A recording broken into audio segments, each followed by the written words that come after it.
Mon goût va tout droit vers la qualité. Je suis passionné par le beau, par le bon. J'ai la chance d'habiter dans un lieu magique. Et je trouve qu'un lieu viticole, c'est toujours un lieu qui est empreint de sincérité, d'authenticité. Et finalement, j'ai souhaité ouvrir un peu les portes de cette propriété pour partager. Ce vignoble était un vignoble qui existait au Moyen-Âge, qui a disparu après le phylloxéra fin 19e et qui a été abandonné pendant un siècle. Il a fallu attendre mon père au début des années 70 pour reprendre cette propriété qui n'avait plus vu de vigne pendant un siècle.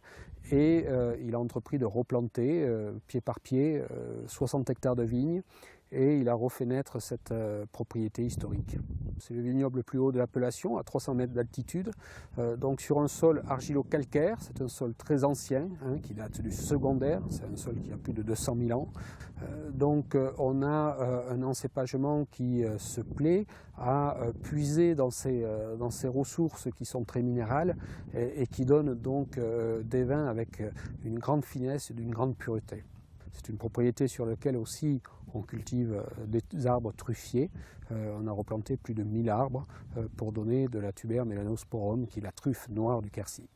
Donc on a toutes ces valeurs autour de chez nous et on a voulu les faire partager. Donc il a fallu créer un lieu d'accueil et un écrin pour mettre en valeur ce patrimoine agricole que nous avons dans les départements du Lot. La notion d'esthétique est importante pour le vin et ma stratégie globale se résume en 3 lettres, W-O-W, qui veut dire waouh.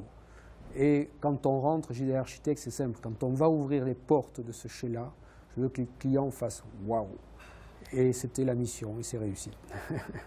Et je crois qu'on a réussi ce pari de ce mariage de l'histoire, du présent et de l'avenir dans ces chais contemporains, mais dans lequel on sent que l'histoire a marqué son empreinte. Ce que je recherche, c'est une grande pureté, une ligne vraiment très droite, des vins qui soient construits sur l'élégance, la finesse, le plaisir. Je ne cherche pas les vins bodybuildés, je ne cherche pas des vins qui soient extrêmement axés sur la puissance. Je préfère la longueur, la finesse, le désir d'en reboire. C'est important pour la construction de mes vins. Oui. Je pense qu'un vrai Cahors, ça doit être avant tout un grand vin. Un grand vin, c'est un vin qui va vous transmettre une émotion, faire participer à un moment d'exception, et la puissance n'exclut pas l'élégance. Mais aujourd'hui, on a développé notre concept d'agritourisme avec bien sûr une présentation de nos vins dans notre chai, mais aussi au travers d'une table vigneronne que nous avons mise en place avec un grand chef. Nous travaillons la truffe sur des repas de truffes fraîches dédiés tout à la truffe et au Malbec.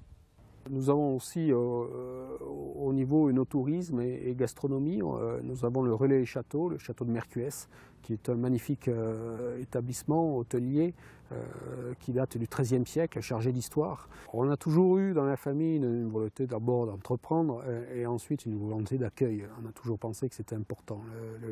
Le vin est synonyme aussi d'accueil, de relations humaines. Et on a toujours eu plus ou moins l'envie d'ouvrir nos portes. Et, venir au château d'Auxerre aujourd'hui, c'est une vraie expérience. C'est un moment qu'on n'oubliera pas, qui restera gravé dans la mémoire.